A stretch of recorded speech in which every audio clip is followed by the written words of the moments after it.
Hello friends, I am Abhishek Kumar Sharma. आज हम जीभ के बारे में डिस्कस करेंगे, टंग के बारे में। टंग जो होती है फ्रीली मूवेबल मस्कुलर ऑर्गन होता है, मसल्स होती है, ये मैंने लिख दिया है। ये ओरल कैविटी के फ्लोर से हमारे एक हड्डी द्वारा जुड़ी होती है, उसे फ्रेनुलम कहते हैं। जी हाँ, organ touch to the oral cavity. अब ये हमारे कहते हैं जीभ पे थोड़ा रफ रफ चीज होती है, ये क्या होती है? इसे पैपिली कहते हैं। पैपिली चार प्रकार की होती है। अपर सरफेस ऑफ टंग है small projection called papillae. Papillae होती है, पैपिली चार प्रकार की होती है। फिलीफॉर्म पैपिली, फंजीफॉर्म पैपिली, फाइलिएट पैपिली और सर्कमवैलेंट पैपिली। इसी पे टेस्ट बर्ड लगी होती है। फिलीफॉर्म पैपिली ये पहले नोट डाउन कर लीजिए, फिर इसका आगे हम डिस्कस करते हैं। फिर फिलीफॉर्म पैपिली, फंजीफॉर्म पैपिली, फाइलिएट पैपिली और सर्कमवैलेंट पैपिली के बारे में। इसको आपने नोट कर लिया। अब हम फिलीफॉर्म, फंजीफॉर्म, फाइलिएट पैपिली, सर्कमवैलेंट पैपिली, ये पैपिली जो होती है स्मॉलेस्ट होती है और इसमें टेस्ट बड नहीं होता है। नॉट फाउंड टेस्ट बड।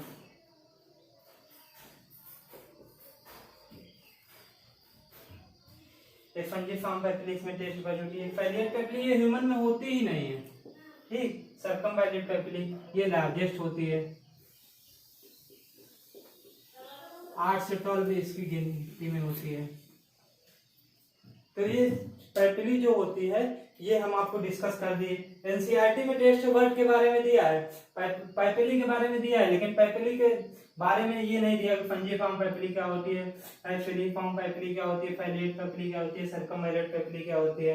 अब हम कहे अब इसको बता ही रहे हैं तो कौन स्मॉलेस्ट होती है, कौन लार्जेस्ट होती है, किसमें टेस्ट बर्ड होता है, किसमें नहीं होता है, या कौन सी ह्यूमन में पाई जाती है, कौन नहीं पाई जाती, हम इसको भी डिस्कस कर ही देते हैं। वैसे भी जो अभी एनटीए ने मॉक टेस्ट लिया था उसमें एक क्वेश्चन पूछा था कि कौन सी फाइल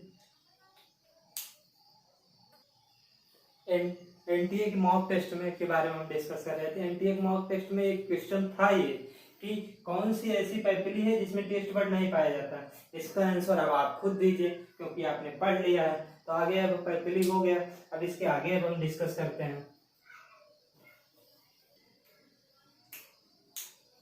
अब हम फायरिंग की बात करते हैं। फायरिंग जो होता है कॉमन ऑर्गन होता है डाइजेस्टिव सिस्टम और रिस्पिरेटरी सिस्टम में। अब इसके बारे में हम डिस्कस करते हैं। ये 3 प्रकार का होता है, ओरोफैरिंग्स, नीजोफैरिंग्स, लैरिंगोफैरिंग्स। ये मैंने बना दिया है फिगर, उतना अच्छा नहीं है लेकिन है। ये जो होता है नीजोफैरिंग्स, ये ओरोफैरिंग्स, ये लैरिंगोफैरिंग्स।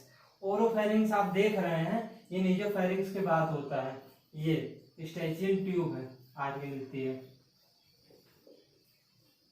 अब स्टैचियन ट्यूब क्या होती है ये हम रेस्पिरेटरी सिस्टम में पढ़ेंगे, लेकिन हम यहाँ बता देते हैं। स्टैचियन ट्यूब वो होती है जो मिडिल ईयर को माउथ से आपके माउथ से आपको जोड़ती है। माउथ मतलब ओरोफैरिंग्स से जोड़ती है। फायरिंग्स जैसे कभी आप नाक में दवा डालते हैं, कान में दवा डालते हैं तो मुंह में आ जाती है, वो कैसे आती है? स्टैचियन ट्यूब के द्वारा। टिम्पैनिक कैविटी होती है, वहाँ एक कैविटी भी होती है, आप रेस्पिरेटरी सिस्टम पढ़ेंगे, वो सीधे आती है ओरोफैरिंग्स में। और आप देख रहे हैं बकल कैविटी में ओरोफैरिंग्स होती है। तो मुंह और कान नाक तीनों का संबंध होता है, वो यहीं आके जुड़ती है ओरोफैरिंग्स के पास। ये आप देख रहे हैं, जैसे मैंने फिगर भी समझा दिया है। ये आपका नाक का हिस्सा है, ये मुंह बकल कैविटी है तो माउथ का हिस्सा है, ये नाक का, ये मुंह का। और नीजोफैरिंग्स ये है, नीजोफैरिंग्स के बाद ओरोफैरिंग्स। लैरिंगोफैरिंग्स एकदम ट्रैकिया के। लैरिंगोफैरिंग्स के पास 2 ओपनिंग होती है, एक गलेट होती है जो जहाँ फूड पाइप होती है, एक ग्लॉटिस होती है जहाँ एयर पाइप होती है। और ग्लॉटिस के ऊपर एक ढक्कन अगर हम कहा जाए तो लगा होता है, उसे इपिग्लॉटिस कहते हैं। एकदम ऐसे होता है, एकदम ऐसे खुलता है, ऐसे बंद होता है, उसमें सिर्फ एयर जाती है। बाई चांस फूड चला भी जाता है तो एकदम धक्का देकर बाहर कर देता है। इसीलिए खाना खाते समय कभी बोलना नहीं चाहिए, लोग कहते हैं। ये हम कभी बोलते हैं तो देखिए नाक से पानी बाहर आ जाता है, या खाना थोड़ा बहुत चावल के 1-2 टुकड़े आ जाते हैं, वो इपिग्लॉटिस की वजह से। इपिग्लॉटिस धक्का देकर उसको बाहर कर देता है जो होता है। ये हो गया फायरिंग्स। अब हम आते हैं फायरिंग्स के बाद ओसोफेगस पे, उसके बाद स्टमक पे। अब हम ओसोफेगस की बारे में बात करेंगे। ओसोफेगस को फूड पाइप भी कहते हैं। ये मस्कुलर होती है एकदम, यहाँ डाइजेशन होता ही नहीं है। डाइजेशन माउथ में बकल कैविटी में होता है। आप देखेंगे कार्बोहाइड्रेट का सेलेवरी एमाइलेज वहाँ कार्बोहाइड्रेट का डाइजेशन कर देता है, लेकिन ओसोफेगस एक फूड पाइप होती है। ये लैरिंगोफैरिंक्स को स्टमक से जोड़ता है। आप जानते हैं ऊपर लैरिंगोफैरिंक्स होता है, नीचे स्टमक, उसको जोड़ने वाली पाइप को हम ओसोफेगस कहते हैं। एकदम सेम ऐसे होती है, स्ट्रेट लाइन। और अब ये ऊपर नीचे तो हम समझ गए, अब आगे पीछे को हम क्या होता है तो अब इसको भी हम देख रहे हैं। डार्सल साइड इसका ट्रैकिया होता है और ventral side vertebral column. Trachea इधर होता है बैक साइड में एकदम, एयर पाइप जिसे कहा जाता है, और जो है पीछे साइड वर्टिब्रल कॉलम होता है। ये तो सबको ही पता होता है। और वर्टिब्रल कॉलम हम डिटेल में जो है पढ़ेंगे स्केलेटल सिस्टम में। Firings to stomach. अभी ये तो बेसिक चीजें हैं, लाइन लिख दी गई है नोट करने के लिए, जैसे काफी अच्छी लगे देखने में। अब फूड लैरिंगोफैरिंक्स से जो है स्टमक तक ले जाता है खाना। जब इसे फूड पाइप ही कहते हैं तो इसका काम क्या होता है, फूड को अंदर ले जाना। अब oesophagus across neck to thoracic cavity, neck to thoracic cavity भी क्रॉस करता है। अब ये एक क्वेश्चन आता है कि ओसोफेगस सबसे बड़ा किस में होता है। ओसोफेगस मतलब फूड पाइप से ज्यादा सबसे बड़ी जिराफ में होती है। ये भी मैंने नोट करके लिख दिया है। अब ओसोफेगस खत्म हुआ है और ओसोफेगस में हाँ पेरिस्टाल्सिस होती है। खाना को क्रमश कुंचन जिसे हिंदी में कहा जाता है। ठीक, खाना एकदम मस्कुलर ऐसे होता है, ऐसे ऐसे दबाता रहता है खाना को, जिससे खाना जो हम खाते हैं उसका जो है मुलायम बना जाता है, तो सीधे स्टमक में जाता है।